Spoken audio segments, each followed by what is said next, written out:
വർഷങ്ങൾക്ക് മുൻപ് നിർത്തലാക്കിയ Malanada Thiruvananthapuram state service പുനരാരംഭിച്ചു. ബസിന്റെ ഫ്ളാഗ് ഓഫ് കരുനാഗപ്പള്ളി ഡിപ്പോയിൽ CR മഹേഷ് MLA നിർവഹിച്ചു.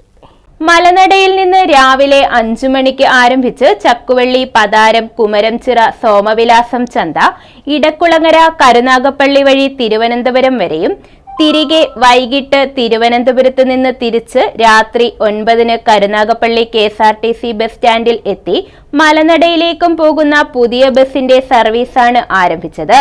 സർവീസിന്റെ ഉദ്ഘാടനം കരുനാഗപ്പള്ളി KSRTC ബസ് സ്റ്റാൻഡിൽ വെച്ച് CR മഹേഷ് MLA നിർവഹിച്ചു.